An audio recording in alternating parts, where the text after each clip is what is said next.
तो गाइस कैसे हम सब लोग एस्केपर के एपिसोड 51 के साथ हाजिर हो। तो लास्ट एपिसोड के एंड पे हमने देखा था कि हमारे जुंची को कहा जाता है कि अब हम लोग आगे क्या करेंगे, अगर उन सभी डिसेबल्स को जो हमारे पीछे आ रहे उन्हें यहीं पर नहीं मारा जाता तो हमारे लिए काफी ज्यादा मुश्किल हो जाएगी। तुम्हारा जुंची लॉर्ड बीजिया से कहता है कि मास्टर बीजिया, मैं चाहता हूँ कि आप इन सभी डिसेबल्स को अपने साथ देकर यहाँ से चली जाए, इन सभी को अपने साथ देकर कोड डिसेबल्स के टेस्ट अरीना में ले जाए। यहाँ पर जो रे फॉर्मेशन है वो हम सभी को प्रोटेक्शन देगी। और बीजिया उसे कहती है क्या तुम वाकई में वहाँ पर जो ड्रीव मैंसन रे फॉर्मेशन है उसको यूज करना चाहते हो और उसको यूज कर पाओगे? जुंची उसे कहता है कि हाँ मुझे ये करना होगा, हमारे पास सिर्फ और सिर्फ एक ही ऑप्शन बचा है कि हम उस रे फॉर्मेशन को यूज करते हुए अपने पीछे आने वाले सभी डिसेबल्स को मार डालें। तो हमारा जुंची आगे की तरफ बढ़ जाता है और कहता है कि अब मैं यहाँ से जा रहा हूँ। ये उसे कहते तो फिर ठीक है जुंची, अपना बहुत ज्यादा ध्यान रखना। लॉर्ड बीजिया भी उसे कहती है कि अगर वहाँ पर सिचुएशन तुम्हें ऐसी लगे कि तुम और ज्यादा नहीं संभाल सकते तो बस वहाँ से निकल आना, वहाँ पर ज्यादा देर रुकने की जरूरत नहीं है। तुम्हारा जुंची उनसे कहता है कि आपको परेशान होने की जरूरत नहीं है, मैं वहाँ पर मरने के लिए नहीं बल्कि मारने के लिए जा रहा हूँ। के साथ ही हमारा जुंची जब वापस पहुंचता है तो हिमालय फायर सेक्टर के डिसेबल्स उसके पीछे पहुंच जाते हैं। तो वो काफी सारे होते हैं, वो उसे कहते हैं कि ये लो हमें वो मिल गई, नहीं यहीं पर रोकना होगा, इन्हें यहीं पर रोककर इन सभी को मार डालते हैं। ऐसे वो लोग वहाँ पर पहुंचने में अपनी फायर्स को रिलीज करते हैं और कहते हैं कि ये लड़का कहीं पागल तो नहीं हो गया, ये अकेला यहाँ पर हमारे सामने आकर खड़ा हो गया है, इस लड़के को क्या लगता है ये अकेला हम सभी को रोक पाएगा? ऐसे कहता है लगता है कि ये लड़का मरना चाहता है, इसकी मरने की कोई ख्वाहिश है। जुंची उन सभी लोगों से कहता है कि तुम सभी लोग यहाँ पर मरने वाले हो, मैं नहीं। जुंची उन लोगों से कहता है कि मैं इस वक्त बहुत ही बुरे मूड में हूँ, अगर तुम सभी लोग यहाँ पर मरना नहीं चाहते तो फिर यहाँ से दफा हो जाए, तुम्हारे लिए यही अच्छा रहेगा। जुंची जब चिल्लाकर उन लोगों से ये वाली बात करता है तो वो सभी लड़के आगे से हंसना शुरू कर देते हैं और कहते हैं कि ये लड़का तो वाकई में पागल हो चुका है, इस लड़के को क्या लगता है कि ये यहाँ पर हमसे जीत सकता है, हम लोग तादाद में से बहुत ज्यादा है जबकि ये सिर्फ और सिर्फ एक अकेला है। जुंची वहीं पर खड़े खड़े अपनी पियरलेस फिंगर टेक्निक को यूज करता है और कहता है कि अब तुम सभी लोग यहाँ पर मरोगे। उन सभी के ऊपर वो अटैक कर देता है। जुंची वहाँ पर उनके ऊपर अटैक करता है रे फॉर्मेशन को एक्टिवेट करते हुए, तो रे फॉर्मेशन उसके अटैक को डबल कर देती है जिससे उसकी अटैक पावर बहुत ज्यादा बढ़ जाती है और सभी लड़के वहाँ पर चिल्लाना शुरू कर देते हैं और कहते हैं इस लड़के ने यहाँ पर जियोमेंसर स्किल को यूज किया है, ये यहाँ पर रे फॉर्मेशन को यूज कर रहा है, हमें यहाँ से निकलना होगा वरना हम सभी लोग यहाँ पर मारे जाएंगे। लेकिन ये यहाँ पर रे फॉर्मेशन को यूज कैसे कर सकता है, क्योंकि वू शुआंग ने तो सारी की सारी रे फॉर्मेशन को डिस्ट्रॉय कर दिया था, फिर इसके पास यहाँ पर रे फॉर्मेशन कहाँ से आई है? ऐसा तो नहीं है कि इस लड़के को भी रे फॉर्मेशन बनाना आती है।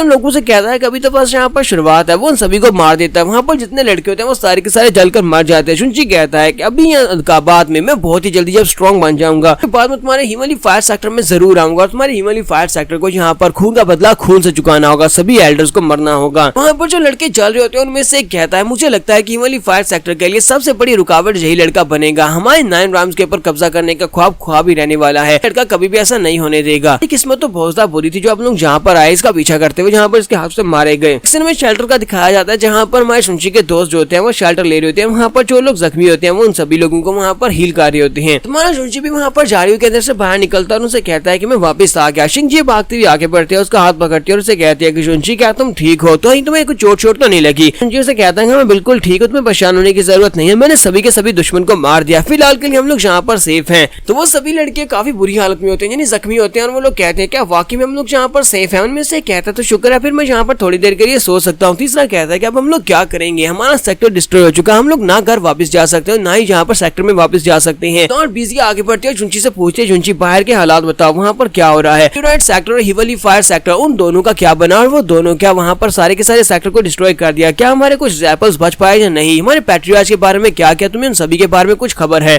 जुंची से कहता है कि लॉर्ड बीजिया प्लीज मुझे माफ करना, सभी लोग मारे जा चुके हैं, हमारे बीटा पवेलियन के सिर्फ और सिर्फ यही डिसेबल्स जिंदा हैं जो इस वक्त हमारे साथ हैं और यही लॉर्ड जिंदा हैं जो हमारे साथ हैं। तक कि पैट्रियार्च ने भी अपनी बॉडी को सेल्फ डिस्ट्रॉय कर दिया, पैट्रियार्च भी मर चुके हैं और उनके साथ बाकी के सभी लोग मर चुके हैं। ये बात सुनने के बाद सभी लड़के और भी ज्यादा उदास हो जाते हैं और साथ ही वो रोना शुरू कर देते हैं और कहते हैं ऐसा कैसे हो सकता है? पैट्रियार्च हमारे दोस्त वो सारे के सारे मर चुके हैं, अब हमारे पास कोई भी घर नहीं है, अब हम लोग यहाँ पर रेस्ट कैसे कर सकते हैं, हम लोग यहाँ पर सो कैसे सकते हैं? हम लोग उस वू शुआंग को बिल्कुल भी नहीं छोड़ेंगे, उस वू शुआंग से हमें बदला लेना होगा। वू शुआंग ने हमारे साथ ये सब कुछ किया है, वू शुआंग ने हमारे लोगों की जान ली है, उसने दोनों सेक्टर्स को अपने साथ लेकर आया था। अब जबकि हमारे सिर्फ कुछ ही लोग यहाँ पर बचे हैं, क्या इतने सारे लोगों के साथ हम लोग बीटा पवेलियन को दोबारा से बना सकते हैं? कहीं हमारा बीटा पवेलियन हमेशा के लिए खत्म तो नहीं हो जाएगा? जुंजी सभी की बात सुनने के बाद चिल्लाकर उन सभी से कहता है कि बीटा पवेलियन कभी भी खत्म नहीं होगा, बीटा पवेलियन हमेशा जिंदा रहेगा, चाहे हमारे सारे डिसेबल्स मारे क्यों न जाए, सिर्फ एक डिसेबल्स के साथ भी हम लोग अपने बीटा पवेलियन को दोबारा से ग्रोथ करवा सकते हैं। साथ ही हमारा शुंची चिल्लाकर सभी लोगों से कहता है कि हमें भी बदला लेना है, प्रोवर्ब सेक्टर से, जेट फायर सेक्टर से, मीटोराइट सेक्टर से, वो सभी लोग हमारे हाथों से मरेंगे, एक्चुअली मो वू शुआंग वो सभी लोग हमारे हाथों से मरने वाले हैं, क्योंकि हम लोग यहाँ पर अपने लॉर्ड्स का बदला लेने के लिए इन सभी से बदला लेंगे। लॉर्ड बीजिया भी वहाँ पर रो रही होती है, लेकिन वो उन सभी लोगों से कहती है अपनी बकवास बंद करो, तुम में से कोई भी यहाँ पर बदला लेने के बारे में नहीं बात करेगा। वो शुंची से कहती है कोई भी यहाँ पर पर रिवेंज के बारे में बात नहीं करेगा, क्योंकि अगर तुम लोग यहाँ पर बदला लेने के लिए निकलते हो तो इसका मतलब यह है कि तुम लोग सुसाइड करने के लिए निकल रहे हो।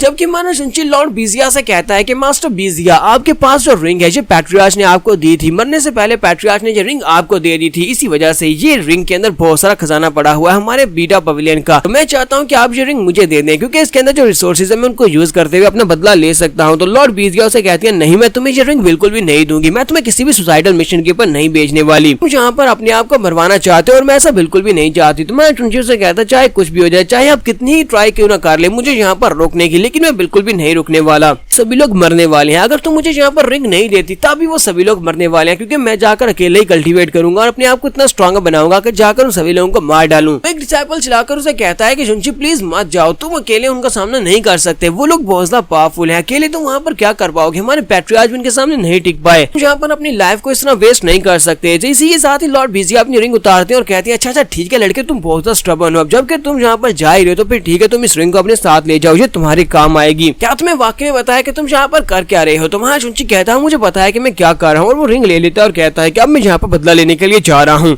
शुंची वहाँ से बाहर की तरफ निकलता है। हमारा शुंची वहाँ से अपने बीटा पवेलियन में वापस आता है, जहाँ पर उसके लोग होते हैं वो सभी लोग मारे गए हैं। तो वो वहाँ पर आता है तो वहाँ पर तबाही मची होती है, बीटा पवेलियन हर एक चीज टूट चुकी होती है, बिल्डिंग्स टूट चुकी होती है। शुंची कहता है कि यहाँ पर तो कोई भी नहीं है, सभी लोग मारे जा चुके हैं, यहाँ तक कि सभी की डेड बॉडीज भी यहाँ पर नहीं है। तो देखो तो सही हमारे बीटा पवेलियन का हाल क्या कर दिया उन्होंने। हमारा बीटा पवेलियन यहाँ पर किसी खंडर की तरह बन चुका है। हमारा शुंची वहाँ पर अपने दोस्तों को, अपने पैट्रियार्च, मास्टर बाइजुन, सभी को याद करता है और कहता है कि अगर मेरे पास यहाँ पर पावर होती तो मैं उन सभी लोगों को बचा सकता था, मेरे पास पावर नहीं थी, इसी वजह से वो सभी लोग मारे गए हैं, मुझे उन सभी लोगों का बदला लेना है। इसी के साथ में शुंची को वहाँ पर से आवाज आती है। शुंची कहता है, साइड के ऊपर कोई है, लगता है कि हिमालय फायर सेक्टर का कोई बंदा वहाँ पर होगा, चलो जाके उसको मारते हैं, उससे बदला लेते हैं। शुंची बड़ी स्पीड से भागता उस तरफ जाता ताकि उसके ऊपर अटैक कर सके। वो वहाँ पर बड़ी स्पीड से जा रहा था और कहता है, अभी अब तुम यहाँ पर मेरे हाथ से मरने वाले हो। जैसे ही वहाँ पर जाकर अपनी पावर्स को रिलीज करते हुए पंच मारता है तो इसी के साथ ही मोटू अपने हाथ को सामने करते हुए उसे कहता है कि शुंची शांत हो जाओ, जो मैं हूँ। हमारा शुंची उसके साथ ही चिपक जाता है और उसे कहता है, चीबू पैंग, शुक्र है कि तुम अभी तक जिंदा हो, तुम जिंदा हो, तुम ठीक हो। मोटू से कहता है, अच्छा ठीक है, अब शांत हो जाओ, तुमने तो यहाँ पर मुझे पंच मार कर मार ही दिया था, चलो अब जल्दी से साइड के ऊपर हटो। ये साथ ही हमारा शुंची वहाँ पर उसे सवाल पूछना स्टार्ट करता है। वो उसे कहता है, क्या तुम ठीक हो? मास्टर के बारे में क्या? लेडी गॉर्जियस के बारे में क्या? यानी ब्रदर मायरन वो कहाँ पर है? वो दोनों गाइस जो कि प्रोवर्ब सेक्टर से, वो लोग कहाँ पर है? क्या वो लोग मर चुके हैं? वो श्वांग का क्या? वो श्वांग कहाँ पर चला गया? मोटू से कहता है कि रुको जरा, सब्र करो, तुमने तो इतने सारे सवाल मुझसे एक साथ पूछ दिए, मुझे यहाँ पर चक्कर आ रहे हैं। वो हमारे शुंची को वहाँ पर नीचे बिठाता है और उसे कहता है, अच्छा ठीक है, मैं तुम्हें सारी बात डिटेल में बताता हूँ, आप बस शांत हो जाओ और मेरी बात को सुनो।